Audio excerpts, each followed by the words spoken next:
হযরতে আলী কাঁদতেছেন, চোখের পানিগুলো জর্জর করে ছেড়ে দেয়। ফাতেমা ডাক দেন, কয় আলী, আমার মৃত্যুর খবর শুনে তুমি কাঁদতেছো কেন? হযরতে ফাতেমা ডাক দিয়ে কয়, আলী রে, এই দুনিয়ায় যে ব্যক্তি আসবে, আসলে পরে এ দুনিয়া ছাড়তে হবে। ঠিক কিনা বলে? ফাতেমা ডাক দিয়ে কয়, আলী, এই দুনিয়ায় আসলে পরে যাইতে হবে, কোনো সন্দেহ নাই, মন খারাপ করে কোনো লাভ নাই। মুসলমান ইমানদার এ আব্বু একটু ভালো করে খেয়াল করবেন। হযরতে মা ফাতিমা ডাক দিয়ে কয়, আলী রে, ও আলী, আমি যেদিন মারা যাব, আজকে রাত্রি আমি মারা যাব, কারণ আমি সারা জীবন পর্দার মধ্যে ছিলাম, আমার মৃত্যু হবে পর্দার ভিতরে। আমি যখন মারা যাব, আমার জানাজার নামাজ আপনি করবেন না, খাটনির মধ্যে উঠাবেন না, আপনি এই দুইটা ওসিয়ত আমার মানবেন। হযরতে আলী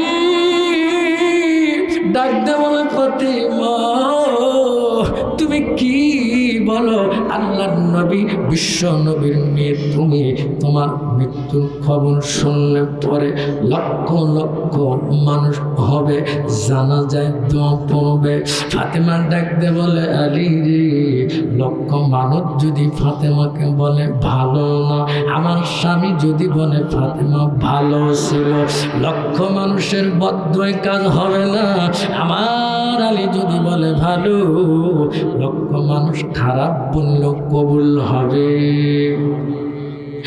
লক্ষ মানুষ যদি বলে ফাতেমা ভালো, আপনি আমার স্বামী, আপনি যদি বলেন আমার ফাতিমা ভালো, তাহলে লক্ষ মানুষ খারাপ বললে আমার যায় আসে না। ও স্বামী আলী, আমার জানাজাটা আপনি অল্প কিছু সংখ্যক লোক নিয়ে করবেন। এমন সময়ের ভিতরে ফাতেমা দুনিয়ার থেকে বিদায় হয়ে গেল। এ মুসলমান বন্ধুরে, এ বাজার, হোসাইন ডাক দিয়ে কয়, আব্বা, আর ওমরকে ডাক দিয়ে বলে, আমিরুল মুমিনিন, আমি ওই মেয়েকে বিয়ে করতে চাই। আমি 3টা প্রশ্ন করতে চাই, ওই 3টা প্রশ্নের জবাব যদি পাই, তাহলে আমি হুসাইন ওই মেয়েকে বিয়ে করব। সুবহানাল্লাহ বলেন। হযরতে ওমর আর আলী দুইজন বলে, হোসাইন বলে কি 3টা প্রশ্ন করবে? আমরাই তো অ্যান্সার জানি না। মেয়েটা 6 বছর বয়সে কালেমা পড়ে মুসলমান হয়েছে, 12 বছর জেলখানায়।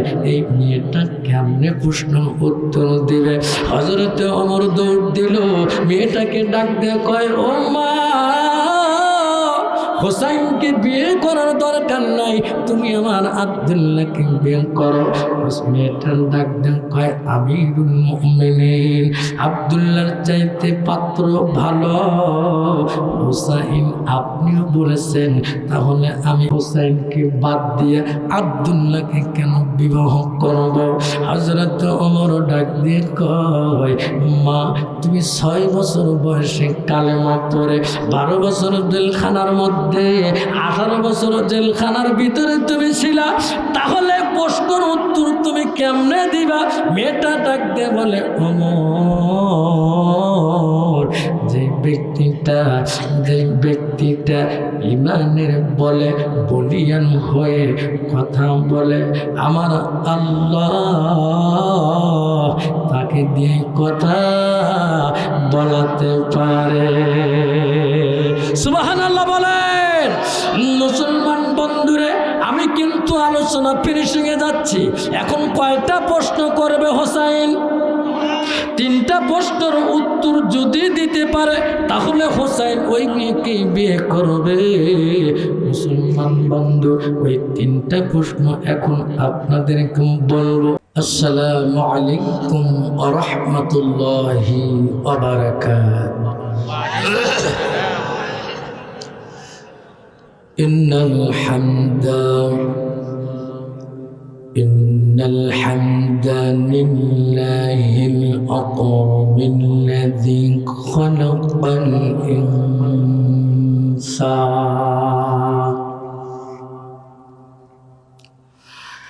وكرم وعلمه من البيان ما لم يعلم فسبحان الذي لا يحصى امتنانه باللسان ولا بالقلم نشهد أن لا إله إلا الله وحده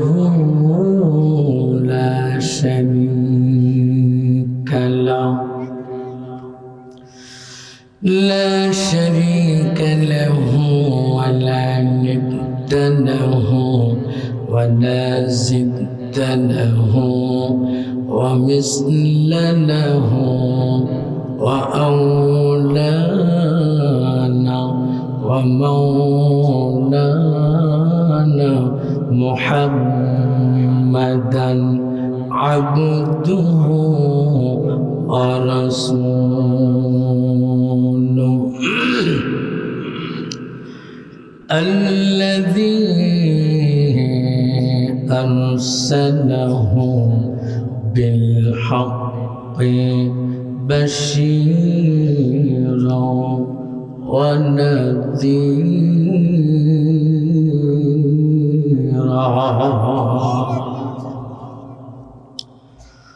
وداعيا إلى الله بإذنه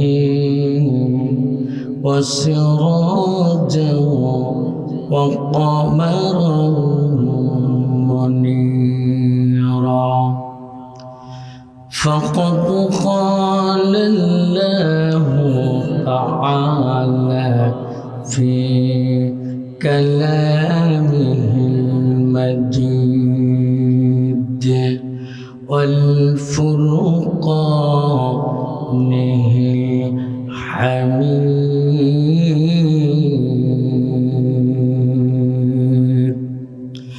সকলেই আমার সঙ্গে পড়ুন আউযু বিল্লাহি মিনাশ শাইতানির রাজীম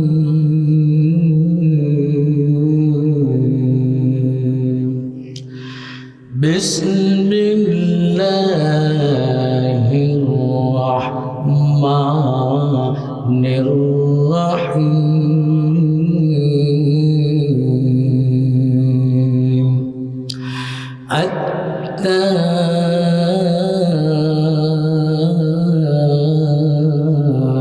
التائبون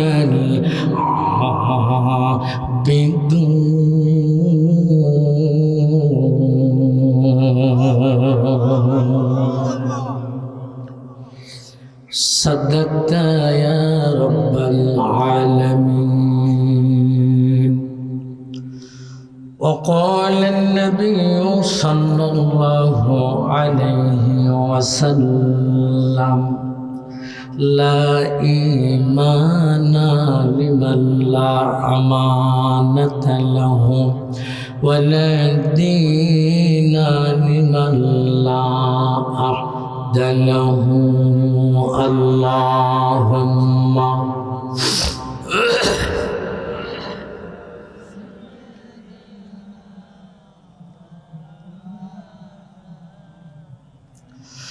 وعلى آل سيدنا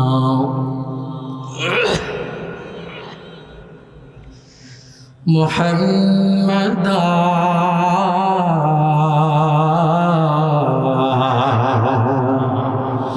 मुस्तफा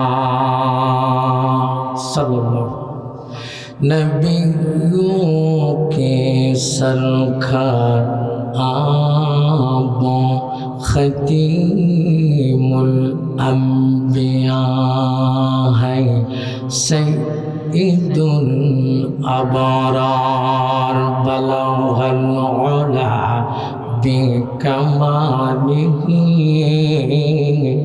कशाफत तुजा बिजमाली हसनत जमीउ खिसालिही सल्लु अलैहि व आलि मदीना मदीना मुमिनों की गुनगुना है दीदार मदीना आशूकी तमन्ना ला इलाहा जोरे ला इलाहा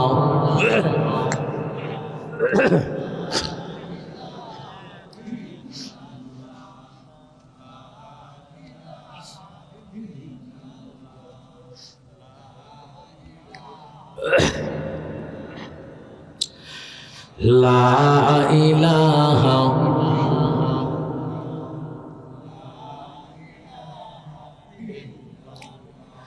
सुब्हानल्लाह वल्हम्दुलिल्लाह ला इलाहा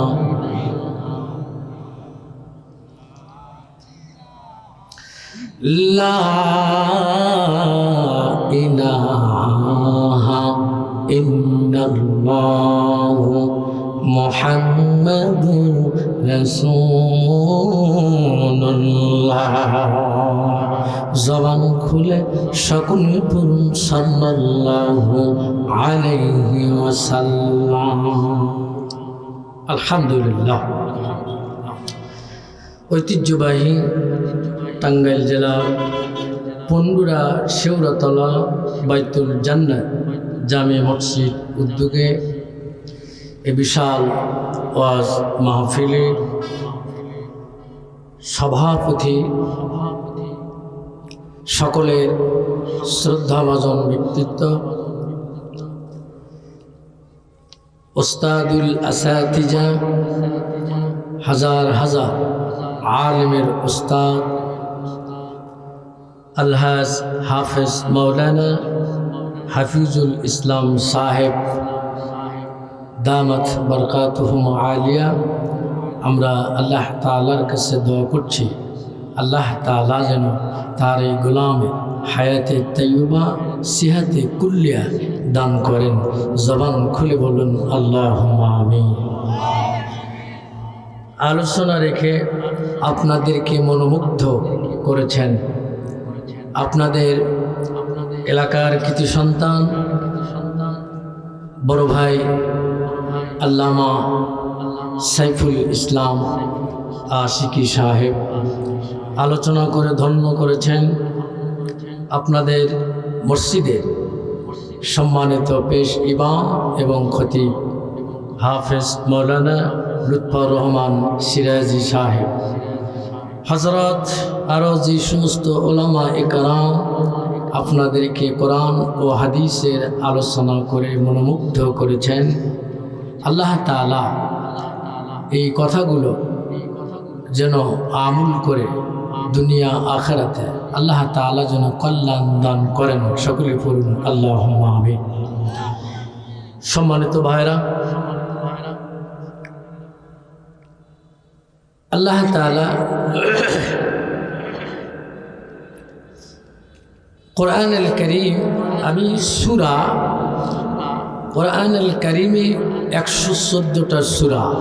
সবাই বলেন কয়টা সূরা বুড়া? একটু সবাই বলেন না কয়টা সূরা? 114টা সূরা। এই সূরাগুলোর ভিতরে একটি সূরা নাম হলো সূরা তওবা। কি নাম? তওবা। একটি আয়াতের কারিমা তেলাওয়াত করেছে আপনাদের সামনে। আল্লাহ তাআলা যেন এই মূর্খ অদম ব্যক্তির মুখ থেকে যেন এমন কিছু কথা বলান যা দুনিয়া আখেরাতে উভয় জগতে আমাদের কল্যাণ আল্লাহ দান করেন। সকলে পড়ুন ইনশাআল্লাহ।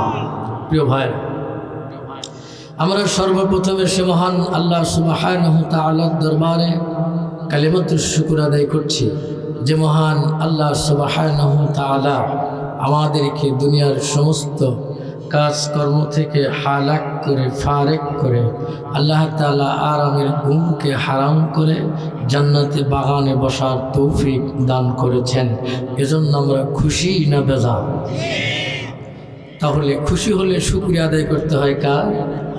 আল্লাহ। একটু দিল থেকে মন থেকে শুকরিয়া আদায় করেন, তারপরে বলুন আলহামদুলিল্লাহ। দরুদ সালাম পড়ছি মানবতার মুক্তির দূত, মানবতার মহান শিক্ষক, নির্যাতিত, নিপীড়িত, নিগৃহীত, অপমানিত, অপদস্থ, লাঞ্ছিত, বঞ্চিত, পদধলিত, মজলুম মানুষের একান্ত বিশ্বস্ত বন্ধু আমাদের নবী জনাবে মুহাম্মদুর রাসূলুল্লাহ, সকলে পড়ুন সাল্লাল্লাহু আলাইহি ওয়াসাল্লাম। সম্মানিত ভাইরা, আল্লাহ তাআলা তার হাবিবকে কোরআনুল কারীম জাতির সামনে কিভাবে উপস্থাপন করতে হবে, কিভাবে আলোচনা করতে হবে শিখাই দিয়েছেন কে? একটু জোরে বলুন কে? আল উলামা ওয়ারাসাতুল আম্বিয়া। দুনিয়ার আলেম ওলামাগণ হচ্ছে রসুলের জিন্দা নায়েবে রসুল। সুবহানাল্লাহ কম। রসুল দুনিয়াতে নাই, আলেম ওলামারা হচ্ছেন নায়েবে রসুল। তাহলে আমাদের দায়িত্ব আল্লাহর নবী যেই পদ্ধতিতে, যেই সিস্টেমে, যেই নিয়মে জাতির সামনে কোরআন উপস্থাপন করেছেন, আমাদের দায়িত্ব হলো রসুলুল্লাহর রেখে যাওয়া পদ্ধতির মাধ্যমেই আমাদেরকে কোরআন থেকে আলোচনা করতে, ঠিক কিনা বলুন? আমার ভাইয়েরা, আল্লাহ রাব্বুল আলামিন বলছেন কিতাবুন উনজিলা ইলাইকা ফালা ইয়াকুন ফি সাদরিকা হারাজুন মিনহু লিতুনযিরা বিহি ওয়া যিকরা লিল মুমিনিন।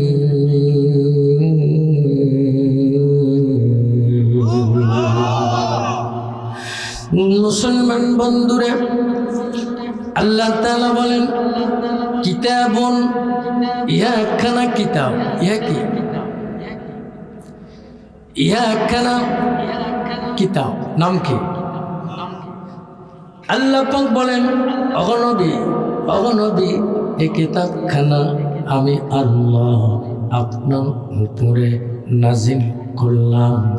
এই কোরআন থেকে কথা বলতে গিয়া, উপস্থাপন করতে গিয়া, তাফসীর করতে গিয়া, ওয়াজ করতে গিয়া আপনার মনের ভিতরে কোনো সন্দেহ, ভয়, ভীতি, সংকীর্ণতা এগুলো যেন একটা কাজ না করে। কথা কার?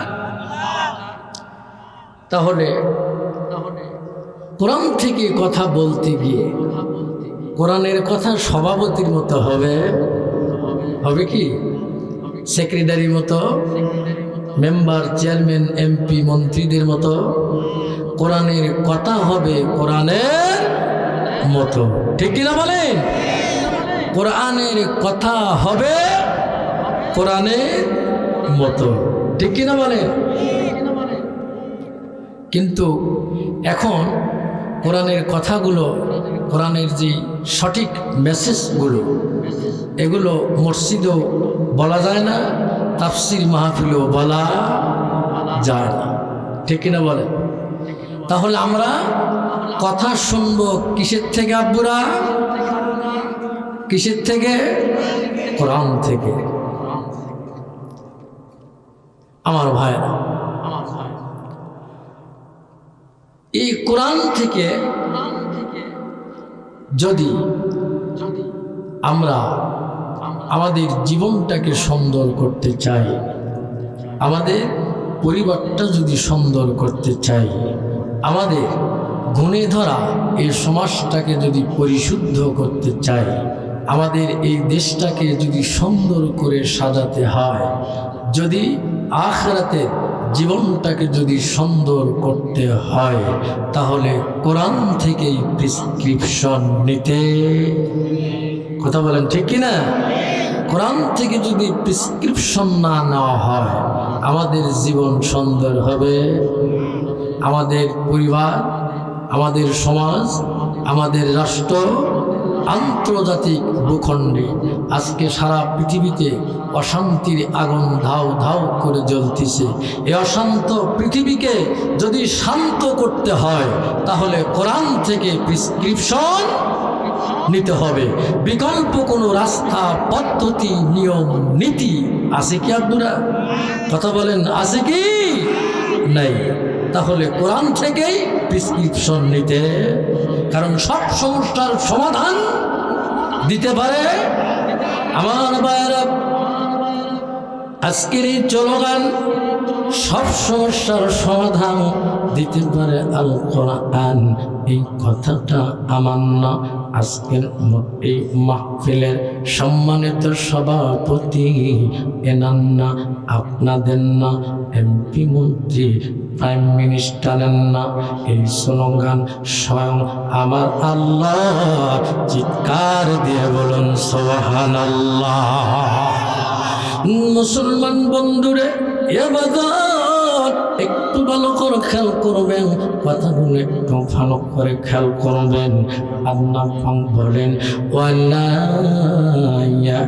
ইয়াতুনাকা বিমাসালিন ইল্লা জিনাকা বিল হাক্কি ওয়া আহসানা তাফসীরা।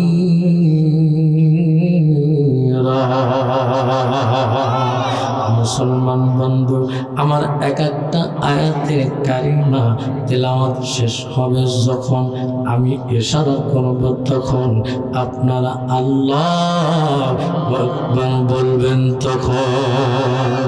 রাজি আছেন কি বাজান? রাজি আছেন যারা দুটো হাত আল্লাহকে উঁচু করে দেখান তারা, আর একবার তাকবীর দিন, হাতটা একটু নাড়াচাড়া দিন তো বাজান, বলুন তো আল্লাহু আকবার। আর একবার বলুন আল্লাহু আকবার, আল্লাহু আকবার। হাত নামান।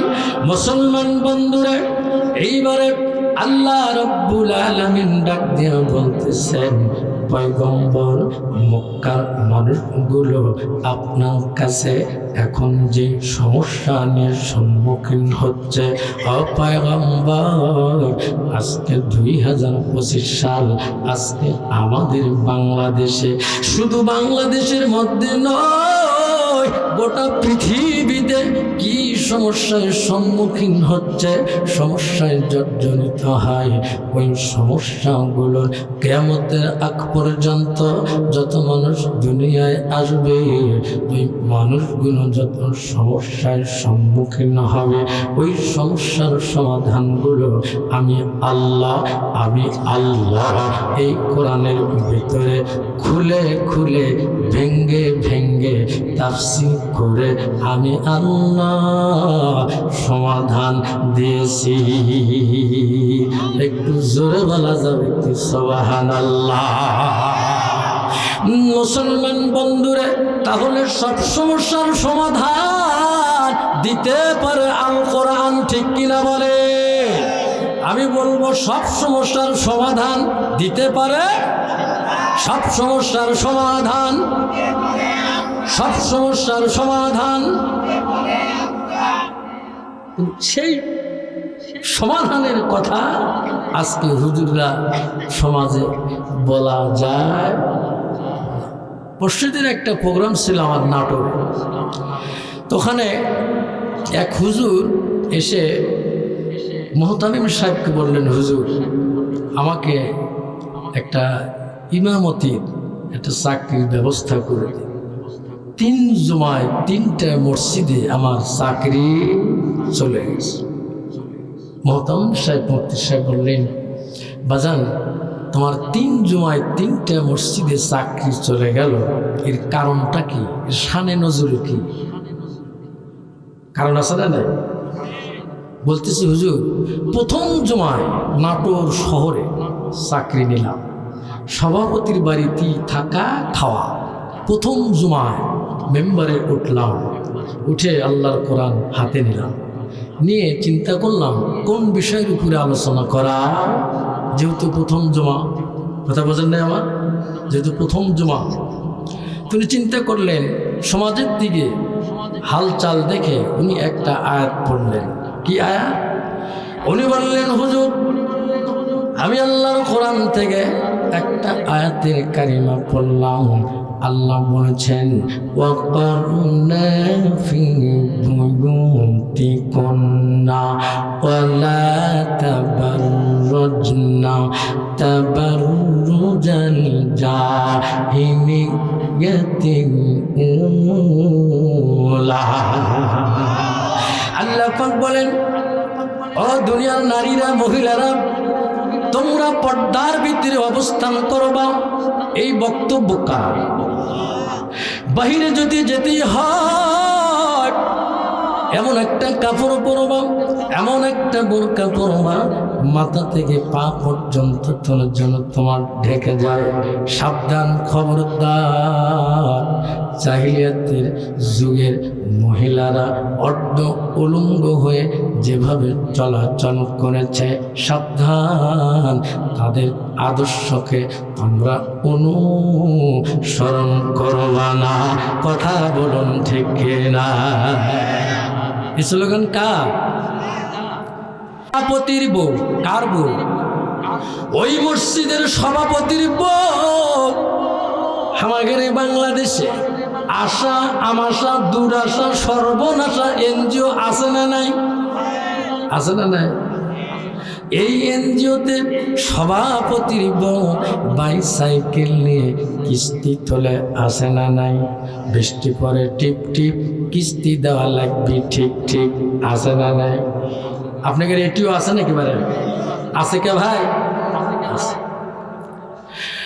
নামাজ শেষ করলাম, সভাপতি ডাক দিয়ে কয়, হুজুর আপনাকে আমি চাকরি দিলাম, আমার বাড়িতে থাকার খাওয়ার ব্যবস্থা করলাম।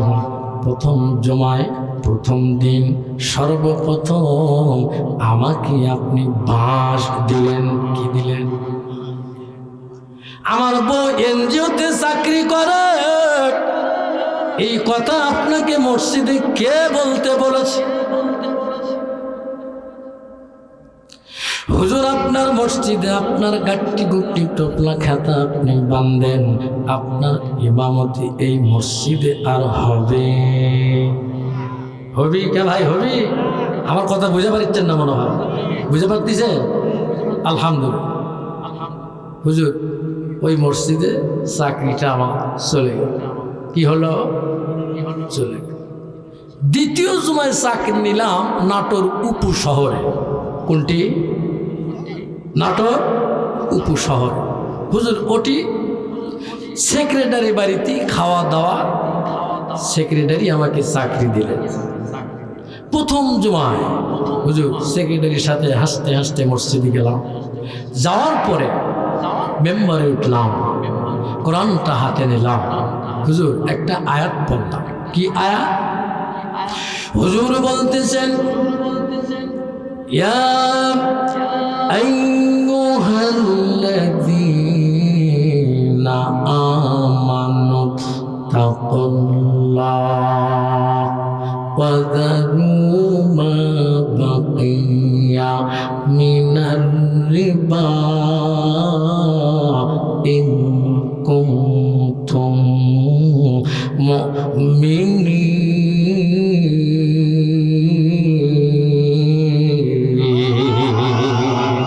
আর জোরে বলুন আল্লাহু আকবার। মুসলমান বন্ধুরে, কথাগুলো একটু ভালো করে খেয়াল করবেন, একটু ভালো করে বোঝার চেষ্টা করবেন। কথা বলতেছি না, এখান থেকে শিক্ষা বের করে আমাদের প্র্যাকটিক্যাল জীবনে কালকের থেকেই নয়, আজকের থেকেই আমল করব। বলুন ইনশাআল্লাহ। মুসলমান বন্ধুরে, পুরা একটু ভালো করে খেয়াল করবেন, কথাগুলো একটু ভালো করে বুঝবেন। আল্লাহ রাব্বুল আলামিন ডাক দিয়ে বলেন, ইয়া আইয়ুহাল্লাযীনা আমানুত্তাকুল্লাহ। ও ঈমানদারেরা, কারা? ও ঈমানদারেরা, আমি আল্লাহকে ভয় করো। কাকে ভয়? সবাই বলেন, আমি আল্লাহকে ভয় করো। আর 2 নম্বর হলো, নিজেকে যারা ঈমানদার মুমিন মুসলিম হিসাবে যারা নিজেকে দাবি করো, তোমাদের 2টা গুণ থাকা লাগবে। 1 নম্বর হলো, আমার আল্লাহকে ভয় করা লাগবে। জোরে বলেন কাকে? 1 নম্বর হলো আমানুত্তাকুল্লাহ, আল্লাহকে ভয় করতে হবে। 2 নম্বরে গুণ অর্জন করা লাগবে, ওয়াযারু মা বাকিয়া মিনার রিবা। আল্লাহ পাক বলেন 2 নম্বরের গুণ হলো রিবা, মানে সুদের কারবার বর্জন করা লাগবে। চিৎকার দিয়া বলেন ঠিক কিনা? আল্লাহ পাক বলেন, ইন কুনতুম মুমিনিন।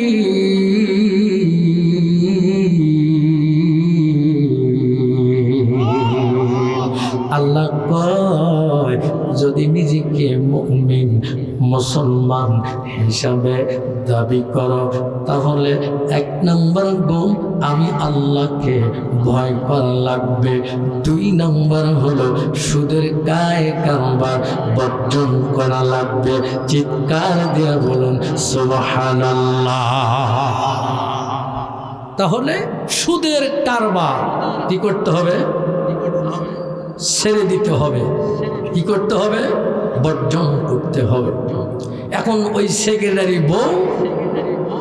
সেক্রেটারি সভাপতির বউ এনজিওতে চাকরি করে, বাইসাইকেল নিয়ে, ঠিক কিনা বলে? ওটি চাকরি হুজুরের হলো না। এরপরে সেক্রেটারির বাড়িতে থাকা খাওয়া ইমামত। এখন সেক্রেটারি সুদের ব্যবসা, এদের বাজারে দোকান আছে না, দোকানে মাসে 20,000 10,000 দিবি, 10,000 টাকা দিলে 1 মাস পরে দেওয়া লাগবে 11,000 টাকা। এমন মানুষ আছে না? না। আবার গ্রামে দেখবেন কিছু মানুষ আছে, এই শুক্রবারে 10,000 দেয়, ওই শুক্রবারে আসলে 11,000 টাকা দেওয়া লাগবে। আছে না? নাই। এটা হলো সন্ত্রাস, ডাকাত। এটা কি সন্ত্রাস? এই সুদ করে এই ব্যক্তি যদি মারা যায়, তাহলে তার জানাজার নামাজ পড়া, কোনো আলেমের ইমামতি করা, কোনো মুসলমানের ওই সুদখোরের জানাজার নামাজ পড়া হারাম, হারাম, হারাম। ঠিক কিনা? আপনাদের এলাকায় বুঝি নাই সুদের ব্যবসা? আপনাদের এখানে মনে হয় নাই? 73টা শাস্তি হাদিসের মধ্যে দেখেছি। তার সর্বনিম্ন ছোট্ট গুনাহ, নিজের মায়ের সাথে প্রতিদিন 36 থেকে 42 বার মাকে ধর্ষণ করার গুনাহ হয়। চিৎকার দিয়ে কর নাউজ, নাউজ। এই ব্যবসা করা যাবে? করা যাবে। এখন ইমাম সাহেব, খতিব সাহেব তার জানে না সেক্রেটারি সুদের ব্যবসা। নামাজ শেষ করলেন, নামাজ শেষ করার পর সেক্রেটারি ডাক দেন, কয় হুজুর আপনাকে চাকরি দিলাম, ইমামতি দিলাম, আমি আমার বাড়িতে থাকা খাওয়ার ব্যবস্থা করলাম, কিন্তু বাজান প্রথম জুমআ প্রথম দিন আমাকে বাঁশ দিলা। এটা গোপনে গোপনে করেছিলাম, কেউ জানে নাই, জানলেও ভয়ে কয় নাই। আপনাকে মসজিদে বলতে কে বলেছে? ঠিক কিনা বলে? বলতেছে হুজুর আপনার এটিও চাকরি হবে। হুজুর আমি তৃতীয় জুমায় নাটোর জেলার একটা বিল আছে, গেছেন না আপনারা?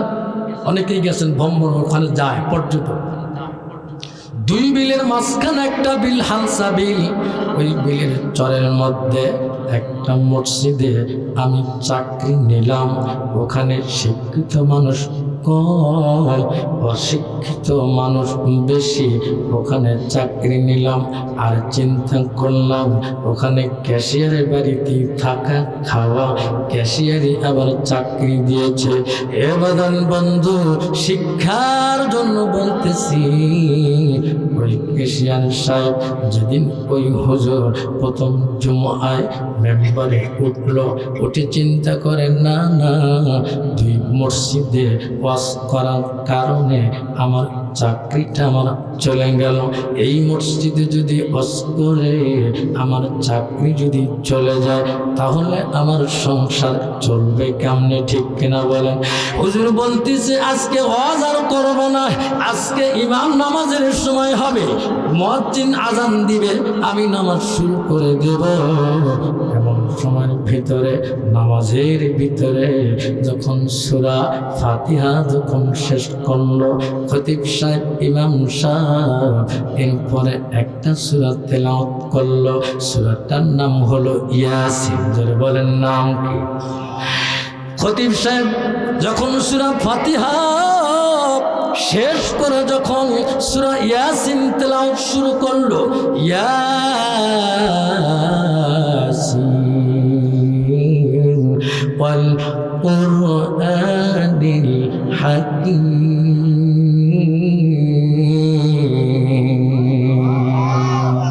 নামাজ যখন শেষ হয়ে গেল, ক্যাশিয়ার ডাক দিয়ে বললেন হুজুর নামাজ যখন শেষ হয়ে গেল, ক্যাশিয়ার ইমাম সাহেবের কানে মুখটা লাগায় ডাক দিয়ে কয়, আমি আপনাকে চাকরি দিলাম, ইমামতি দিলাম, আমার বাড়িতে থাকা খাওয়ার ব্যবস্থা করলাম, প্রথম জুমআয় আপনাকে চাকরি দিলাম। আমার মসজিদের সভাপতির নাম হলো আব্দুল হাকিম ইয়াসিন, আর ওর বেটার নাম হলো ইয়াসিন। বাপ বেটা মিলে আপনি প্রথম জুমায় নামাজ পড়লেন, আমার নামে সূরা কোনটি? ইয়াসিন হলো ইয়াসিন ওয়াল কুরআনিল হাকীম। ইয়াসিন আমার সভাপতির নাম, আর ইয়াসিনের বেটার নাম হলো আব্দুল হাকিম। বাপ বেটার নামে সূরা হলো, আমার নামে সূরা কই? আগামী সময় আমি ক্যাশিয়ার, আমার নামে যদি সূরা না হয়, কথা দিলাম আগামী জুমার পরে আপনার এই মসজিদে চাকরি থাকবে না। হুজুর বাসায় গিয়া চিন্তা করে, হুজুর কোরআনের হাফেজ। চিন্তা করলো ক্যাশিয়ারের নাম হলো বাবর। যারা বলেন কি নাম? ক্যাশিয়ারের নামে তো কোরআন শরীফের ভিতর কোনো সূরা নাই। কথা বলেন আব্দুর আছে, ক্যাশিয়ারের নামে কোনো সূরা নাই। হুজুরও চিন্তা করে, তাহলে আগামী জুমায় ক্যাশিয়ারের নামে যদি সূরা মসজিদে তিলাওয়াত না হয়, তাহলে আমার চাকরিও থাকবে না। অনেক গবেষণা করার পরে জুমার দিন কেশিয়ারের নামে সূরা পড়া হবি, বোঝেননি? আর ওই নতুন পাঞ্জাবি পায়জামা বাক্সতে তোলা, বাক্সটা খুলে পায়জামা পাঞ্জাবি পরে কেশিয়ার বাবুরের নামে সূরা তেলাওয়াত হবে। হুজুর নামাজের সময় হয়, নামাজের ইমামতি সূরা ফাতিহা যখন শেষ করলো, বাবুর ডাক দিয়ে কয়, কি বুঝলে হুজুর? তার মানে সিগন্যাল দিচ্ছে, মনে আছে নাকি? কথা বোঝেননি? আমার নামে কিন্তু সূরা পড়া লাগবে, সিগন্যাল দিয়ে দিচ্ছে। হুজুর চিন্তা করল ইমামতি বাঁচানোর জন্য ডিজিটাল সূরা, কিসের সূরা? ডিজিটাল সূরা, সূরা ফাতিহা শেষ করার পর এইবারে ইমাম সাহেব চিন্তা করে কোন সূরা তেলাওয়াত করব। ইমাম সাহেব তেলাওয়াত করলো, ইয়া বাবর আনতা কলবু ওয়া আনতা খিনজি ওয়া আবিকা ওয়াজাতুকা হিমা।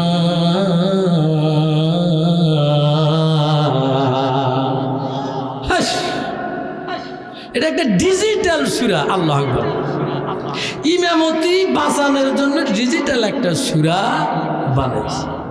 এখন সবাই কইছে আমিন, সবার আমিনের আওয়াজ যত বড়, ওই বাবুর কেশিয়া আর একাই অত বড়, কইছে কি সূরা এটা? কি সূরা? ডিজিটাল সূরা, ইমামতি বাঁচানোর জন্য, ঠিক কিনা বলে? ইমামকে যদি মারো অ্যাঙ্গেলে, অ্যাঙ্গেলে ইমাম মারবে ডাইরেক্ট প্যান্ডেলে, কথা বলুন ঠিক কিনা? সুতরাং কোরআনের কথা সভাপতির মতো হবে না, সেক্রেটারির মতো হবে না, ক্যাশিয়ারের মতো হবে না, কোন এমপি মন্ত্রীর মতো হবে না। কোরআনের কথা হবে কোরআনের মতো। চিৎকার দিয়ে বলুন ঠিক কিনা? কোরআনের কথা কিসের মতো হবে আব্বুরা? কোরআনের মতো। শুনতে রাজি আছেন? রাজি আছেন? বলুন আলহামদুলিল্লাহ।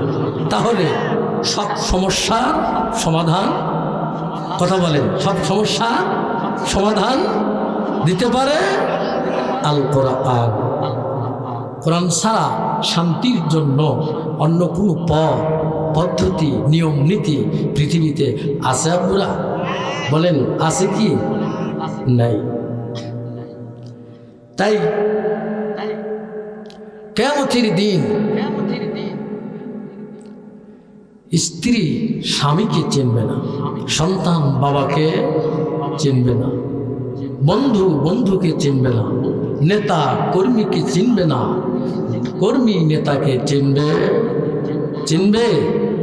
না। সেদিন যদি আপনি বলেন আল্লাহ আমি ইমানদার, বাঁচার উপায় আছে? এই কথা বললে আল্লাহ ছেড়ে দিবে?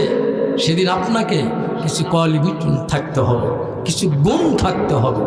যদি ওই গুণগুলো থাকে তাহলে আল্লাহ তাআলা সেদিন নাজাত দিয়ে জান্নাতের সুসংবাদ দিবেন। যেরকম সুবহানাল্লাহ। তাহলে সেদিন কয়টা গুণ থাকা লাগবে? 9টা গুণ। জোরে বলুন কয়টা? 9টা গুণ অর্জন করবে যারা, আল্লাহ বলছেন জান্নাতের সুসংবাদ পাবে তারা। সুবহানাল্লাহ বলেন। 9টা গুণ অর্জন করবে যারা, জান্নাতের সুসংবাদ পাবে তারা। এখন ওই গুণগুলা কোনটি আছে? কোথায় আছে? কোরআনে। কোন সূরায়? সূরা তওবায়। কোন সূরায় আছে? সূরা তওবায়। তাহলে ওই 9টা গুণ আমাদের মধ্যে যদি না থাকে, আজকের আলোচনা শুনে 9টা গুণ অর্জন করে আমাদের বাড়ি যাওয়া দরকার আছে না নাই? তাহলে এই সমাধান, আমি জাহান্নামী, কিন্তু 9টা গুণ অর্জন করলে আল্লাহ বলছেন অবাশশিরিল মুমিনিন, হে নবী আপনি এদের সুসংবাদ দিন। কিসের সুসংবাদ? আল্লাহ বললেন ওয়াবাশশিরিল মুমিনিন,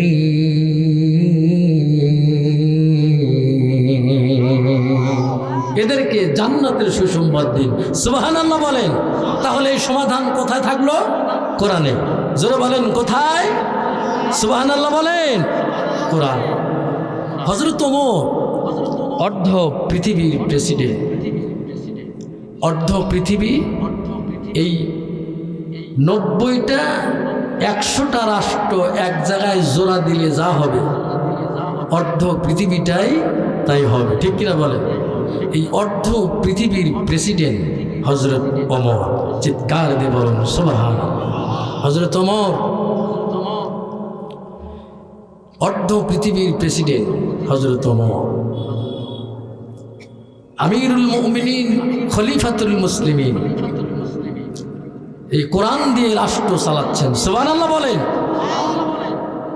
হযরত ওমর, আজকেই হাদিসটা বললাম, হযরত ওমর গভীর রাত, অর্ধ পৃথিবীর প্রেসিডেন্ট, শব্দ ভেসে মদিনা অলিতে গলিতে ঘুরতেছেন। সুবহানাল্লাহ বলে। হযরত ওমর সব সমস্যার সমাধান দিতে পারে আল কোরআন। কথা বলেন ঠিক কিনা? হযরত ওমর অর্ধ পৃথিবীর প্রেসিডেন্ট, হযরত ওমর ছদ্মবেশে মদিনার অলিতে গলিতে ঘুরতেছেন।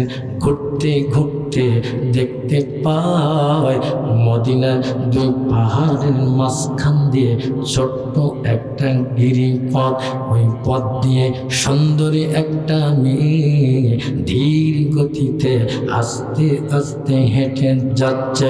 হযরত ওমর চিন্তা করে কি ব্যাপার, মেয়েটার সামনেও কোনো মানুষ নাই, পিছনেও কোনো মানুষ নাই। হযরত ওমর চিন্তা করে, আল্লাহর শুকরিয়া আদায় করে। ওমর ডাক দিয়ে কয়, আল্লাহ তোমার শুকরিয়া আদায়, আল্লাহ তোমার শুকরিয়া আদায়। এই তোমার দুনিয়ায় এত সুন্দরী একটা মেয়ে একলা একলা হেঁটে যায়। চিৎকার দিয়ে বলুন সুবহানাল্লাহ। রাষ্ট্র চলতেছে কি দিয়া? সবাই বলেন।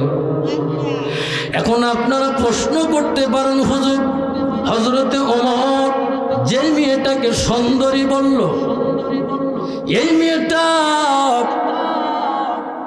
মেয়েটা কি শাবনূর পরিমণি? বলতে পারেন না? আল্লাহর কোরআন দিয়া এই বাংলাদেশটা যখন চলবে, তারেক রহমান ভারপ্রাপ্ত বিএনপির চেয়ারম্যান, উনি বলেছেন এই বাংলাদেশটা মদিনার সনদ দিয়ে তৈরি চলবে। যেরকম মারহাবা, ঠিক কিনা বলেন? জামাত ইসলামও বলে, অন্যান্য দল বলছে মদিনার সনদ দিয়ে আগামী বাংলাদেশটা চলবে। মারহাবা কন। এই কোরআন দিয়ে মদিনার সনদ দিয়ে রাষ্ট্র যখন চলবে, বাজান একটু ভালো করে খেয়াল করবেন, রাষ্ট্র যখন মদিনায় সনদ দিয়ে চলবে, আল কোরআন দিয়ে চলবে, এই বাংলাদেশ যেদিন আল কোরআন দিয়ে যেদিন চলবে, ওই রাষ্ট্রের ভিতরে আমাদের বাংলাদেশে যে সমস্ত সুন্দরী পরিমণি, শাবনূর বলেন আর যাই বলেন, ওই দিন কিন্তু এরা কিন্তু সুন্দরী হবে না। যেদিন কোরআন দিয়ে রাষ্ট্র চলবে, ওই মেয়েটা যদি দেখতে কালো হয়, যদিও দেখতে খাটো হয়, যদি দেখতে কালো হয়, যদি আল্লাহর আইন পর্দা করে চলে, তাহলে আল্লাহর ইসলাম, আল্লাহর কোরআন এদেরকে বিশ্ব সুন্দরী বলে। সুবহানাল্লাহ বলেন। মুসলমান বন্ধুরে, এ বাদান একটু ভালো করে খেয়াল করবেন, একটু ভালো করে কথাগুলো বোঝার চেষ্টা করবেন। হযরত ওমর আস্তে আস্তে করে মেয়েটার কাছে গেল, মেয়েটাকে ডাক দিয়ে কয়, মা তোমার সামনেও কোনো মানুষ নাই, পিছনেও কোনো মানুষ নাই, এই নির্জনে একা একা তুমি ঘুরতেছো, তোমার অন্তরে কি কোনো ভয়? কথা কয়। হযরত ওমর ডাক দেয়া কয়, মা তোমার অন্তরে কি কোনো ভয় নেই? মেয়েটা ডাক দে বলে, পথিক। মেয়েটা ওমরকে চিনতে পারে নাই, ওমর পরিচয় কিন্তু ওপেন করেন নাই। মেয়েটা ডাক দে কয়, পথিক রে, আল্লাহর কোরআন দিয়ে অর্ধ পৃথিবীটা চলতেছে, আর আমিরুল মুমিনিন খলিফাতুল মুসলিমিন হযরত ওমর রাষ্ট্র চালায় কোরআন দিয়ে। জোরে বলেন কি দিয়া? চলতেছে কোরআন দিয়া। এই রাষ্ট্রের ভিতরে পৃথিবীর এক প্রান্ত থেকে অপর প্রান্তে একটা মেয়ে একলা একলা ঘুরবে। এই রাষ্ট্রের জনগণ কোটি কোটি টাকা ব্যবসা বাণিজ্য করবে। রাত্রে যতই হোক না কেন সোনা গহনা নিয়ে তারা চলবে। ওই রাষ্ট্রের ভিতরে আল্লাহর ভয় ছাড়া দুনিয়ার কোনো ভয় থাকবে না। মুসলমান বন্ধুরে, এ বাদাত ওমর তখন ডাক দে বলে, মা মা একলা একলা তুমি ঘুরতেছো, আমার মন বলে। কে বলতেছে? ওমর। ওমর ডাক দে কয়, মা আমার মনটা বলে, ওগো মা আমার মনটা কিন্তু বলতেছে তুমি একা একা হাঁটতেছ। আমার মনটা বলে তোমার মনের মধ্যে কোনো দুঃখ লুকিয়ে রেখেছ। মেয়েটা ডাকতে কয়, ও পথিক, আমি আসলে একজন দুঃখিনী মহিলা। সুবহানাল্লাহ কর। আসলে একটা দুঃখিনী মহিলা, কারণ আমি 6-7 দিন হলো এই অর্ধ পৃথিবীর খলিফা ওমরকে খুঁজতেছি, পাইতেছি না। ও পথিক, আমার মনটা বলে আর 2-1 দিন খুঁজলে পরে আমি ওমরের দেখা পাবো। মেয়েটা ডাকতে কয়, পথিক, যেই রাষ্ট্রটা আল্লাহর কোরআন দিয়ে চলবে, কি দিয়ে? সবাই বলেন, যেই রাষ্ট্রটা আল্লাহর কোরআন দিয়ে চলবে, ওই রাষ্ট্রের ভিতরে, ওই সমাজের ভিতরে আল্লাহর ভয় ছাড়া কোনো ভয় থাকবে না। ভয় আছে? থাকবে। কিন্তু আমরা মসজিদের মধ্যে ঢুকতেও হামাগের ভয় আছে না নাই? কথা বলেন, আছে না নাই? কেমনে ভয়? 3000 টাকা দামের স্যান্ডেল, 3000 টাকা দামের স্যান্ডেল মসজিদের বারান্দায় জোহরের নামাজ আপনি ঢুকতেছেন। এখন আপনি চিন্তা করতেছেন স্যান্ডেলটা মসজিদের মধ্যে রাখবো না ভিতরে লিয়ে দাম? কথা কন ঠিক কিনা? কারণ মসজিদের বারান্দায় যদি স্যান্ডেল রেখে মসজিদের মধ্যে যায়, স্যান্ডেল নামাজ পড়ে এসে নাও পাওয়া যেতে কিসের ভয়? চোরের ভয়। কিসের ভয় আপনারা? চোরের ভয়। স্যান্ডেল খুলে যখন আল্লাহর গোলাম আল্লাহর ঘর মসজিদের মধ্যে যখন যায়, এমন সময় মনটা বলে, আরে পাগলা, হে পাগল, 3000 টাকা দামের স্যান্ডেল তুমি বারান্দায় রেখে মসজিদের মধ্যে ঢুকতেছো। এই স্যান্ডেল কি এটি থাকবে না? এই স্যান্ডেল কিন্তু এখানে থাকবে না, কারণ এই বাংলাদেশ হলো চোরের দেশ। ঠিক কিনা বলেন? সঙ্গে সঙ্গে ব্রেক করলো মনটা যখন বলেছে স্যান্ডেল এটি রাখিস না। বোঝেন না?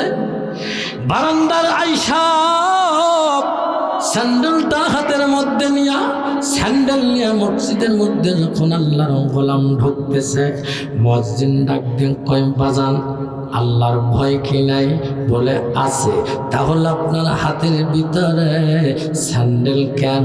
ওই লোকটা তখন মুসল্লির ডাক দিয়ে কয় হুজুর চোরের ভয়। কিসের ভয়? মুসলমান বন্ধুরে, যতদিন আল্লাহর ভয়, চোরের ভয়, আল্লাহর ভয় আর চোরের ভয় অন্তরের ভিতরে থাকবে, আল্লাহর ভয়, চোরের ভয় যতদিন আপনার অন্তরের ভিতরে থাকবে, আল্লাহ কসম করে বলি এ বাজান, ততদিন আপনার নামাজ হবে না। ঠিক কিনা বলেন? নামাজ হবে? মুসলমান বন্ধুরে, আল্লাহ রাব্বুল আলামিন ডাক দিয়ে বলেন ইন্নাস সালাতা তানহা আনিল ফাহশাই ওয়াল মুনকার। আল্লাহু আকবার বলেন। আল্লাহ পাক রব্বুল আলামিন বলেন ইন্নাস সালাতা তানহা আনিল ফাহশাই ওয়াল মুনকার। কার কথা? আল্লাহ পাক বলেন নিশ্চয় নামাজ, নিশ্চয় নামাজ, নিশ্চয় তোমার নামাজ তোমাকে ফাহিশা এবং খারাপ সর্বপ্রকারের খারাপ কর্মকাণ্ড থেকে তোমাকে বিরত রাখে। জোরে বলেন ঠিক কিনা? তাহলে আল্লাহ বলল নিশ্চয় তোমার নামাজ তোমাকে খারাপ কাজ কর্মকাণ্ড থেকে বিরত রাখে। ঠিক কিনা বলেন? কিন্তু বাদান আমরা কিন্তু নামাজ পড়তেছি, মুয়াজ্জিন ডাকতে বলে হাইয়া আলাস সালাহ, কাম টু দা প্রেয়ার, মসজিদে আসো। মুয়াজ্জিন ডাকতে কয় হাইয়া আলাল ফালাহ, মুয়াজ্জিন ডাকতে কয় হাইয়া আলাল ফালাহ, কাম টু দা সাকসেস। মসজিদে এসে আল্লাহর কুদরতি পায়ে যদি তোমার মাথাটা তুমি রাখতে পারো, আল্লাহ কয় তোর জীবনের তো কপাল খুলে গেল। যেরকম সুবহান আল্লাহ। হে মুসলমান বন্ধু, তাহলে আমরা নামাজ পড়তেছি, আবার শুধু খাই আছে না নাই? নামাজও পড়তেছি, আবার ঘুষ খাই, নামাজও পড়ি। আল্লাহ কয় ওয়াই নুরুল মুতাফফিফিন। আল্লাহ কয় ওজনে কম দিও না। কথাকার ওজনে নেওয়ার সময় বেশি, দেওয়ার সময় কম, এইরকম ব্যবসায়ী আছে না নাই? নামাজও পড়তেছি, ওজনে কম দিই, নেওয়ার সময় বেশি নেই, দেওয়ার সময় কিন্তু কম দিই, আছে না নাই? এ আব্বু, তাহলে নামাজ আমি পড়ি, আপনিও পড়েন। নামাজ পড়তেছি, ওজনে কম দিই, নামাজ পড়ি, সুদ খাই, নামাজ পড়তেছি, ঘুষ খাই, নামাজ পড়ি, অন্যের জমির আল ঠেলতে ঠেলতে, আল কাটতে কাটতে ওই আল নাই, ওই আল হয়ে গেছে ফুলসিরা। এরকম মানুষ আছে না নাই? তাহলে তোমাকে বুঝতে হবে, আল্লাহ বক্তব্য দিয়েছেন ইন্নাস সালাতা তানহা আনিল ফাহশাই ওয়াল মুনকার।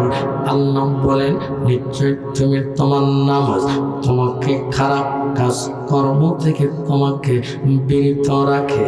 এখন আপনাকে বুঝতে হবে, আমি নামাজ পড়ি, আমার দ্বারা খারাপ কাজ হচ্ছে। আপনাকে বুঝতে হবে বাজার, আমার নামাজ কিন্তু হচ্ছে না। ঠিক কিনা বলেন? মুসলমান বন্ধুরে, এই জন্য ওই মেয়েটা ডাক দিয়া বলতেছেন ওমর আমিরুল মুমিনিন, যেই রাষ্ট্র সমাজ কোরআন দিয়ে চলবে, ওই রাষ্ট্রের ভিতরে গরিব মানুষ ধনী মানুষকে খুঁজবে না। ধনী মানুষ সেদিন গরিব মানুষকে খুঁজবে।